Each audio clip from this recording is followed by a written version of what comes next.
For more updates, subscribe the channel and click the bell button. Thank you. بسم اللہ الرحمن الرحیم. السلام علیکم. میں آپ کو ویلکم کرتا ہوں ایڈوبی السٹریٹر کی ٹریننگ میں. اس ویڈیو میں آپ کو دکھاؤں گا کہ ہم نیو ڈاکومنٹ کیسے بناتے ہیں. تو ایڈوبی السٹریٹر گرافک ڈیزائننگ کے لیے یوز ہوتا ہے. یہ ویب ڈیزائننگ، موبائل اپلیکیشن اور جتنے بھی گرافکس کی ڈیزائننگ ہوتی ہے، جس طرح براؤشر، فلائرز، لیفلیٹس، بزنس کارڈز، یہ سب ایڈوبی السٹریٹر میں ہی ڈیزائن ہوتے ہیں. تو اس ویڈیو میں آپ کو ابھی دکھاؤں گا کہ ہم نیو ڈاکومنٹ کیسے بنائیں گے. تو سب سے پہلے تو آپ یہ کریٹ نیو پہ کلک کر دیں، یا پھر آپ فائل میں چلے جائیں. تو ہم فائل میں جاتے ہیں تو یہ دیکھیں اس میں یہ بالکل سامنے بالکل نیو لکھا ہوا ہے. تو یا تو نیو پہ کلک کر دیں اور یا پھر کنٹرول+N کو پریس کر دیں اپنے کی بورڈ کے ساتھ. جو میک یوزر ہیں وہ کمانڈ+N کو پریس کریں گے کنٹرول+N کی بجائے.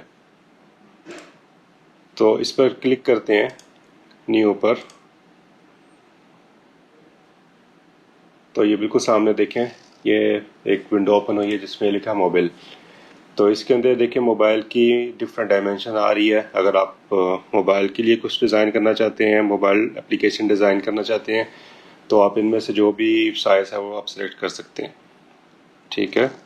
اور اگر آپ کچھ ویب کے لیے کچھ ڈیزائن کرنا چاہ رہے ہیں تو اس پہ کلک کر دیں. اور اگر آپ کچھ business card, brochure, leaflet, flyer design کرنا چاہتے ہیں تو آپ پرنٹ کو سلیکٹ کریں گے. اور پھر یہاں پہ ہم مختلف ڈائمینشن دیکھ سکتے ہیں، جس طرح لیٹر، A4، لیگل، A3، یہ مختلف ڈائمینشنز ادھر آ رہی ہیں.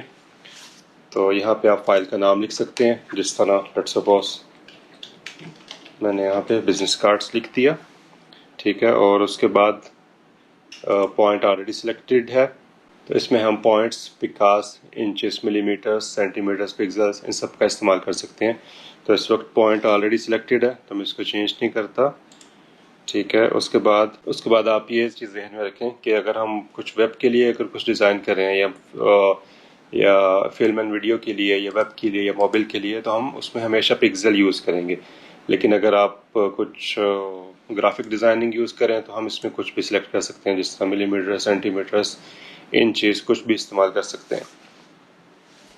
اور اس میں ٹھیک ہے. اب یہ پوائنٹس ہی رہنے دیں. اور یہ اورینٹیشن ہے، یہ پورٹریٹ ہے، اور یہ لینڈسکیپ، یہ بھی دیکھ لیں آپ کو جو بھی چوز کرنا ہے. ٹھیک ہے. اس وقت یہ لیٹر میں ہے تو میں اس کو A4 سلیکٹ کرتا ہوں. یہ دیکھیں ساتھ ہی ویڈتھ اور اس کی ہائٹ چینج ہو گئی ہے. اور ادھر سے اگر آپ کو پورٹریٹ چاہیے تو پورٹریٹ سلیکٹ کر لیں، اور اگر لینڈسکیپ چاہیے تو لینڈسکیپ کر لیں. ٹھیک ہے. اس کے بعد یہ آرٹ بورڈ ہے، اس کو بھی آپ چینج کر سکتے ہیں. اس وقت یہ 1 پہ ہے، آپ 2 کر سکتے ہیں، 3 کر سکتے ہیں، وہ آپ کے اپنے اوپر ہے. ٹھیک ہے. تو اس کو بھی میں نے 1 پہ کر دیا. اور بالکل نیچے یہ بلیڈ ہے، ٹاپ، باٹم، لیفٹ، رائٹ، اس کو آپ شروع کے اندر 0 ہی رہنے دیں، اس کو چینج نہیں کریں.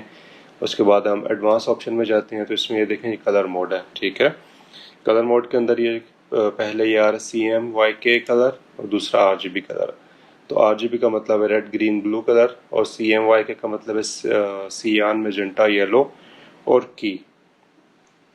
تو اگر تو آپ فلم، موبائل اور ویب ڈیزائننگ کر رہے ہیں تو ہم RGB استعمال کریں گے. اور اگر ہم کچھ پرنٹ کر رہے ہیں، گرافک ڈیزائننگ کر رہے ہیں، تو ہم ہمیشہ CMYK ہی سلیکٹ کریں گے. ٹھیک ہے. تو میں نے CMYK کو سلیکٹ کر دیا.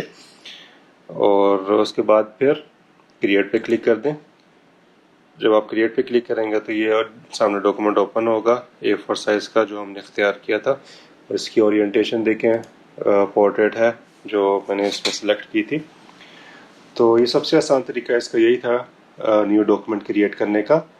باقی نیکسٹ ویڈیو میں آپ کو بتاؤں گا کہ جو ایڈوبی السٹریٹر CC 2018 اس کا انٹرفیس کیسے ہے. اور اگر آپ کو ویڈیو یوزفل لگی ہو تو اس کو لائک کر دیں اور چینل کو سبسکرائب کر دیں فار فیوچر اپڈیٹس، اور اپنے فرینڈس کے ساتھ شیئر کریں جو انٹرسٹڈ ہیں اس کورس میں. Thank you very much. اللہ حافظ.